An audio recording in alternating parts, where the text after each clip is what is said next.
Your Excellency Caspar Camp,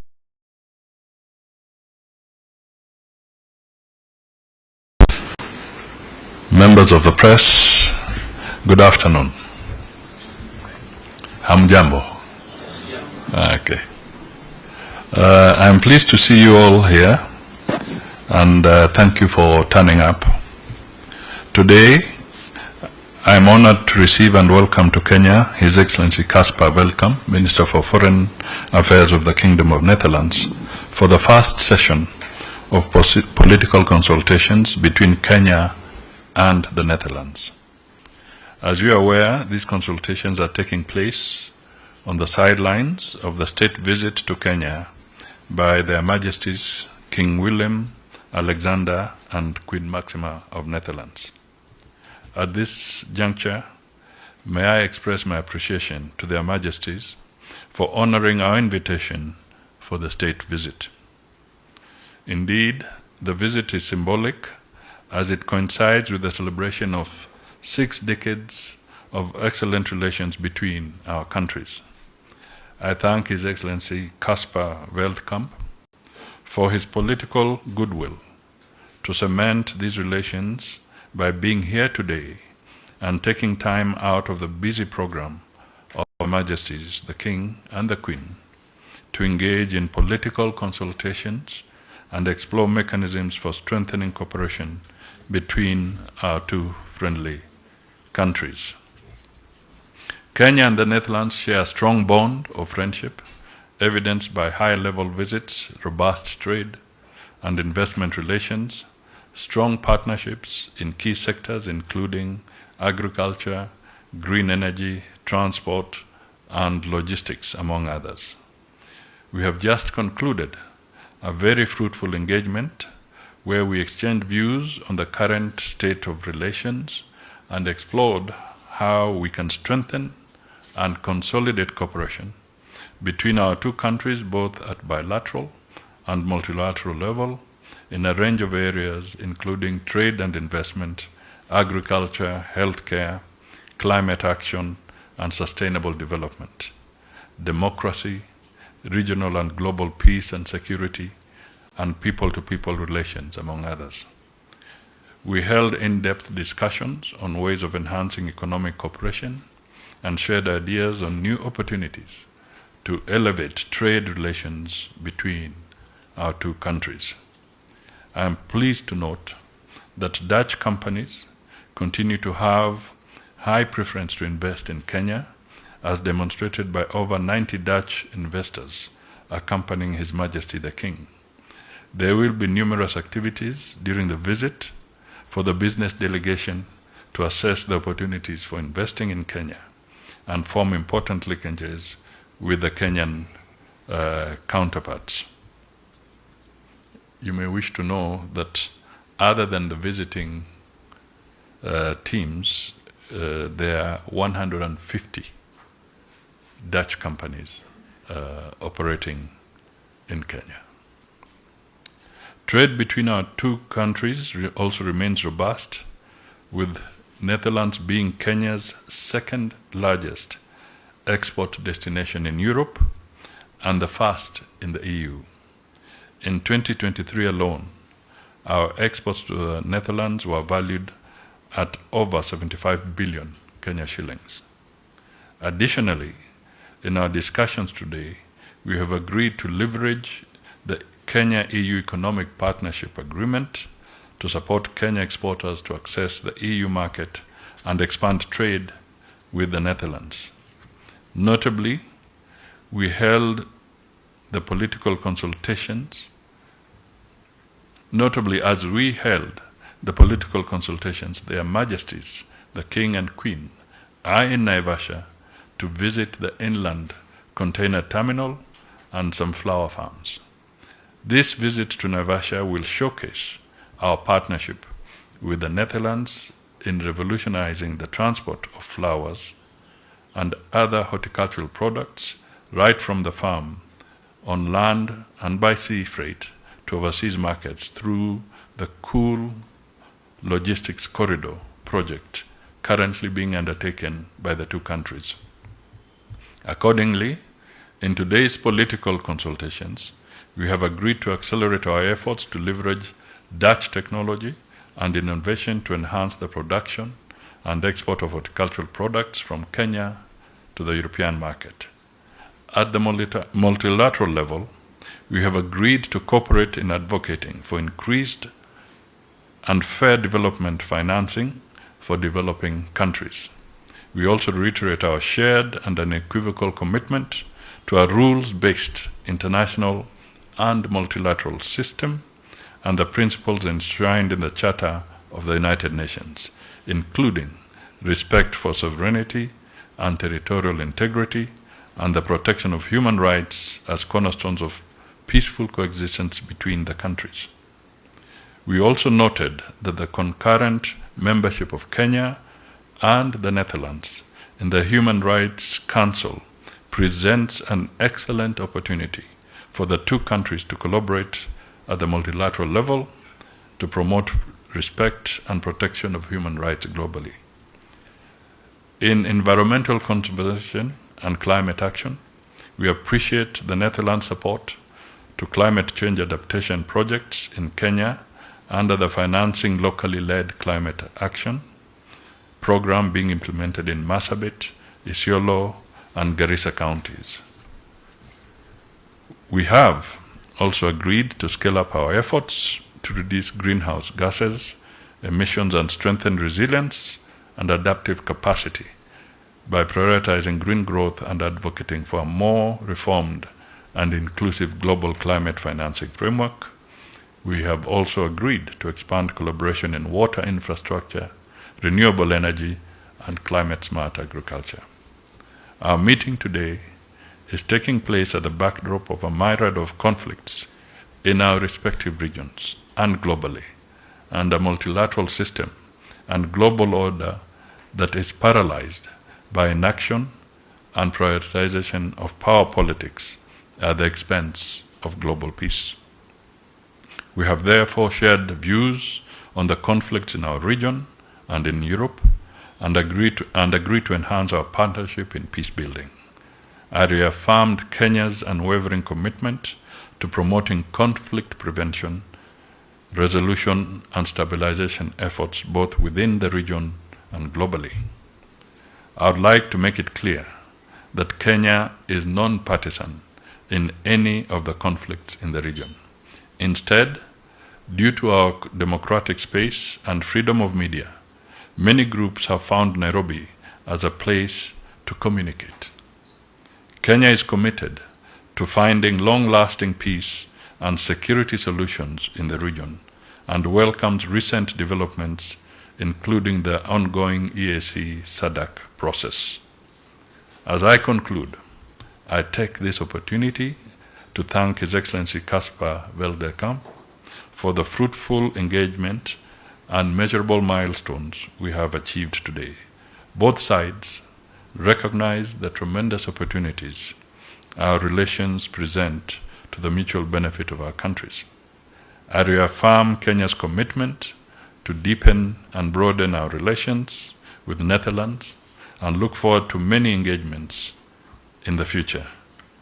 Lastly, it is now my pleasure to invite our guest today, His Excellency Caspar Weldekamp, to address the press. We will share this statement with you. It's quite elaborate, but we'll give it to you as we conclude. Please, Your Excellency. Thank you, Prime Cabinet Secretary Mudavadi, for hosting me today, for the very warm welcome to Nairobi. And sorry for the journalist that you had to wait for so long. It's entirely my fault. And it is because we had so much to discuss in depth, and that is shows also the depth and broad character of our relationship between our countries. I'm delighted to accompany His Majesty King Willem-Alexander and Her Majesty Queen Maxima on their very first state visit of the Netherlands to Kenya. And it's also my first visit to this country. And like many Dutch tourists who come here, I'm struck by Kenya's warmth, its beauty, but above all, its energy, its vibrancy. And during our political consultations this morning, we discussed many topics, such as current affairs, peace and security, multilateral cooperation, development and trade and investment. We discussed ongoing conflicts in the region and elsewhere, such as Sudan, South Sudan, DRC, Somalia, the Red Sea and the Houthis. Also discussed Ukraine, by the way. And running through all these discussions that we had today was a shared focus on the future, on a partnership that unlocks opportunities for the next generation for both Kenyans and Dutch alike. And because although our countries have maintained close ties for over 60 years, it is the future where I believe our nations truly meet. First of all, because we want to. We share many similarities that make our partnership a natural fit. Both our countries are outward-looking, trade-oriented, driven by entrepreneurial spirit. We are both regional hubs in our parts of the world, Kenya in East Africa and the Netherlands in Europe. And we both value sustainability and innovation.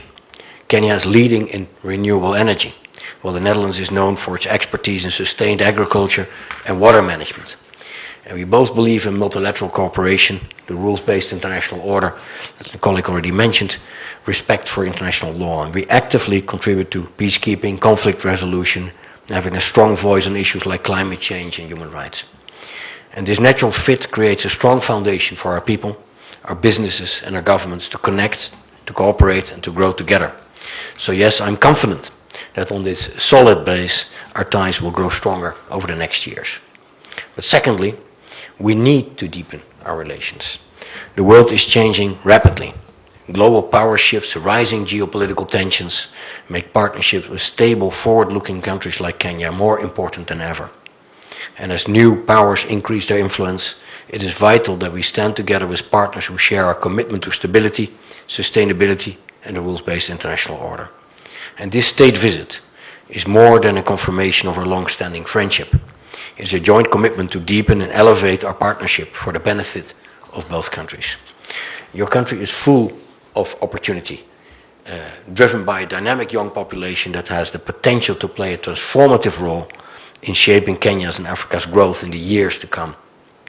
It is important to tap into this potential, and it is important to listen to young people's concerns.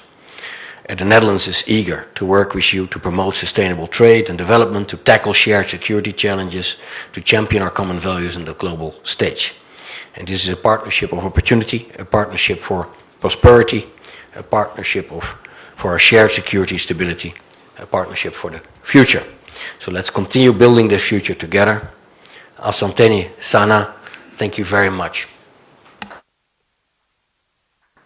We'll now take, with your permission, Your Excellencies, we'll take 3 or 4 questions. You'll introduce yourself, the media house you work within, and go straight to the question. Let me see by show of hands how many we have. So number 1, number 2, lady, number 3, madam, and 4. Those will be the questions. All right, my name is Jeff Kirui from KTN. My question is to you, Minister Caspar Veldkamp. Your government reportedly received 300 emails from Kenyans urging you to reconsider this royal visit to Kenya over concerns of human rights violation ranging from killings, abductions, and forced disappearance during the anti-finance bill protest 2024. And some in the social media platforms argue that this visit is actually disregard of those concerns. What is your response, and what is the space of human rights violation in your discussions today? Yeah, thank you very much. Thank you for the question. We had a very mature dialogue again today. Starting point is that the democracy, as His Majesty the King said, democracy is of course never fully accomplished. Kenya has a modern constitution. Nonetheless, the events of the summer of last year raised concern also in our society regarding rule of law and accountability. We discussed these concerns. That's an ongoing discussion. A month ago, our human rights ambassador came to Kenya and was warmly welcomed, had a good discussion here. We discussed such concerns also there. Today, we've got a mature relationship between both our countries in which we can discuss such matters. And that is not only done at the level of His Majesty, is also done at my level, and again also at the level of civil servants. And I think it matters that we have such kind of discussions, because worldwide democracy is under pressure. There are many countries where you can predict elections before they have taken place. Not in my country, not in this country. So we are countries with elected governments, and where we have the maturity in our relationship to discuss matters of mutual concern. And I did so again together with the Prime Cabinet Secretary, and I really appreciate that we can have this mature discussion among each other as friends, as societies that have strong bonds, and countries that have strong relations since over 60 years.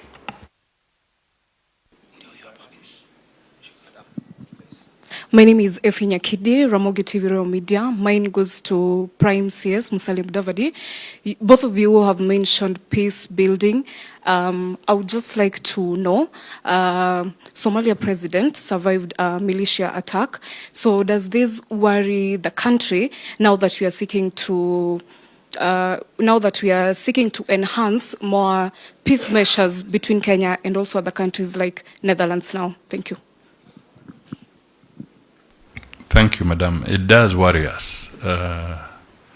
Any violation to peace and security anywhere should worry us. And what did happen in Somalia is most unfortunate, but it brings to life the fact that the threat to peace and security in the region, and particularly now, if I may talk of the Horn of Africa, it is something that we must all take seriously. It will not deter Kenya from engaging in the peace initiatives that are ongoing. There are some that you are well aware of that involve South Sudan that will continue.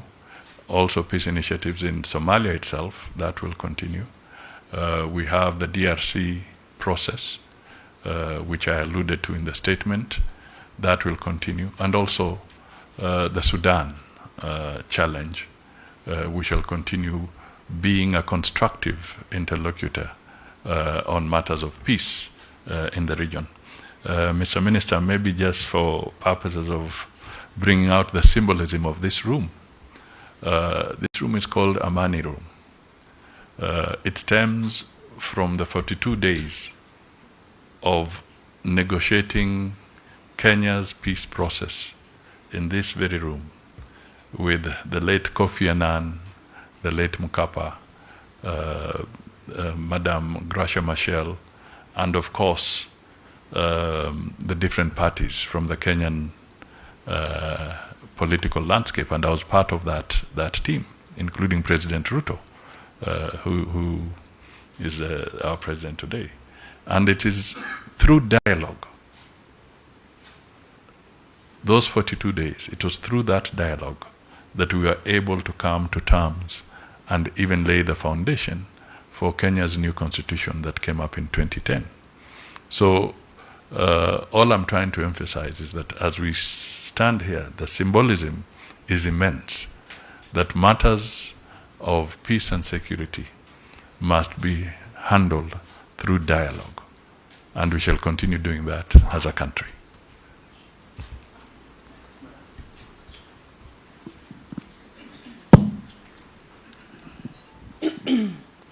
Yes, my name is Andrea Dijkstra. I'm a Dutch journalist for Dutch daily newspaper Trouw. My question is for Prime CS Honorable Mudavadi. Our Dutch king raised yesterday evening also the Dutch concerns about the reports of abductions and impunity in Kenya. I'm sure you also in the last few hours spoke with Minister Veldkamp about the importance of accountability. Therefore, my question is, which actions does the Kenyan government take to end the impunity in relation to these abduction cases? And how many suspects have been arrested in relation to the abductions of more than 80 young Kenyans in the last 9 months? First of all, I just want to say that Kenya is a country that believes in the rule of law. And we have institutions. We have the IPOA, Independent Police Oversight Authority, which is headed by a good legal mind, Isaac Hassan. And we expect where there are complaints, and indeed there was even a report of, that was handed over to the president, where there are reports of any violations or transgressions, we expect action to be taken through the judicial process. And we are not about to run away from this particular position. So indeed, if there are any transgressions by the security agencies, we expect the due process of the law to take place. We value all lives, we value everybody. Equally, I think it is important that I also highlight that on Kenya's part, let us protect our freedoms by being responsible, so that violations from both sides, if you have a right to demonstrate as enshrined in the Constitution, do so, but do so peacefully, so that we are not involved in destroying property and harming other Kenyans who also have a right to engage. So all I can say is that we expect the institutions that have been provided for and have the legal and constitutional mandate to go to the full length of the investigations. And I can assure you, where appropriate conclusive evidence is put together, the government will not hesitate and will not obstruct in the prosecution process going forward.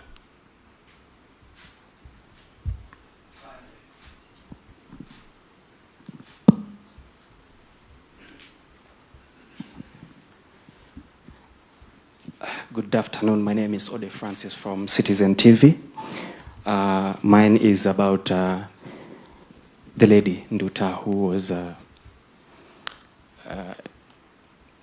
imprisoned in Vietnam. Two questions. One, so far, apart from Nduta, how many other prisoners do we have in Vietnam in regards to trafficking? And then the second one, I'm tempted to ask if Nduta was apprehended in Vietnam, how did she successfully traffic from JKIA? What does that mean when it comes to our security apparatus within our international airport? Asante. Thank you. That's a very critical question, and I'll attempt to deal with it in maybe 2 or 3 parts. First, it is unfortunate that a Kenyan is facing this kind of situation. It's not a pleasant situation, and the Ministry of Foreign Affairs, and in particular my PS, has been trying to converse with his counterpart in Vietnam to see if there can be some mitigation in this process. So that is one thing, and we hope that there can be some success so that there is no summary execution as we go ahead. But there are issues that we must also deal with.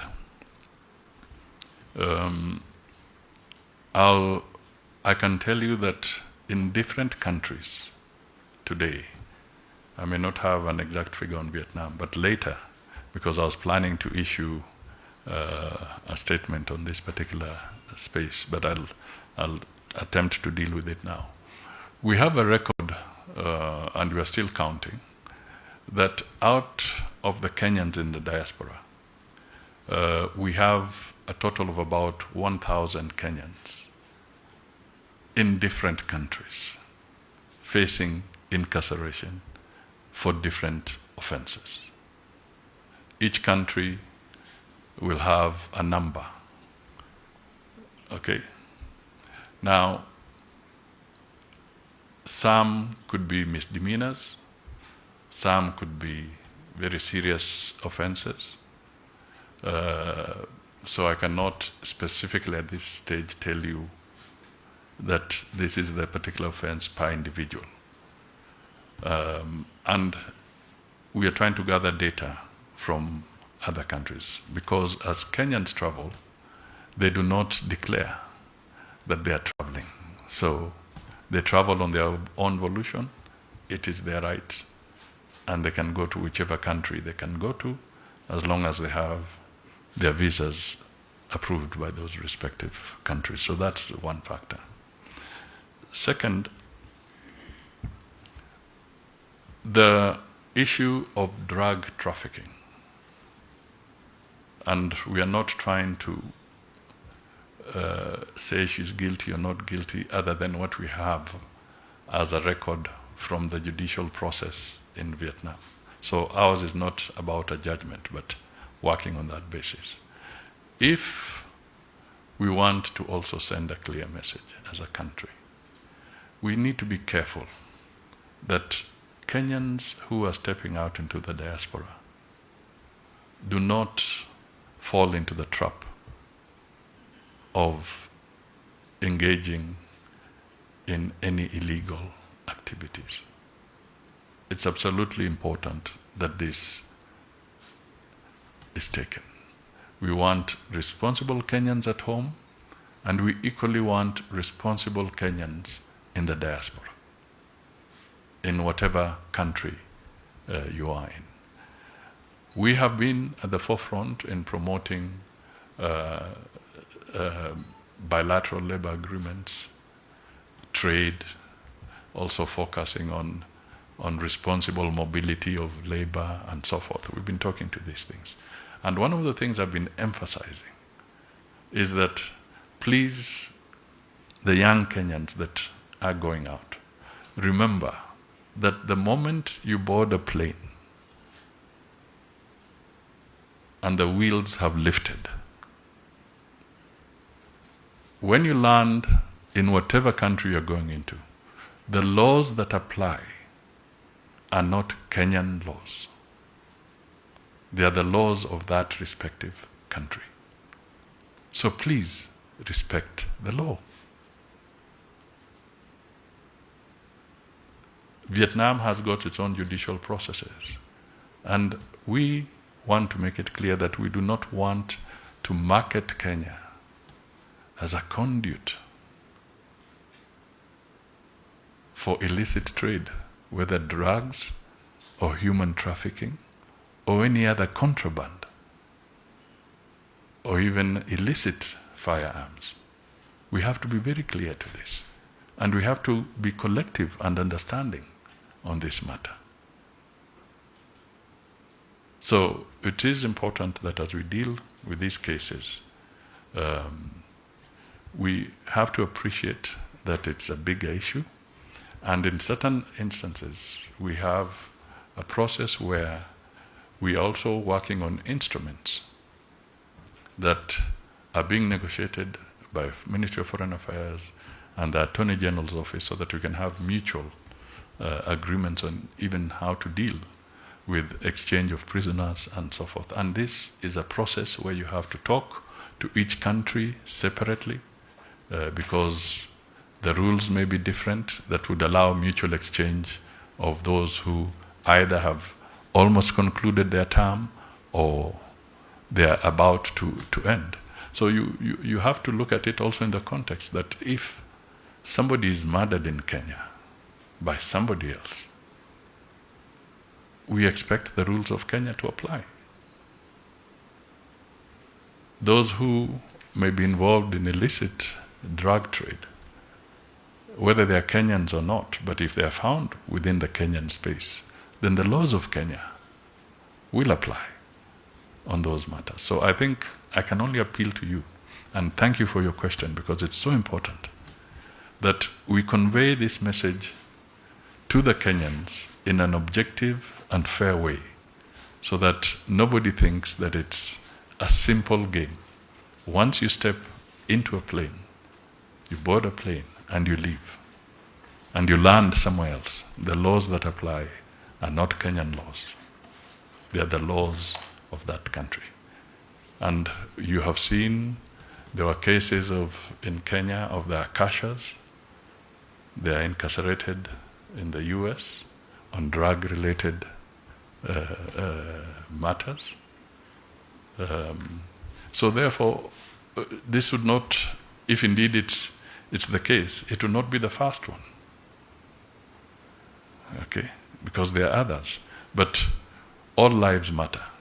And all we can say at this stage is that we hope we can find a solution to this. But please convey this message. Help us to really speak to our young people, because we have a demographic challenge.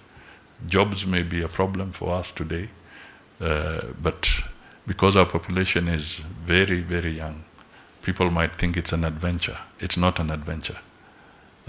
Security checks in various airports, in various ports of entry in different countries are very intense, very thorough. So don't try to do that.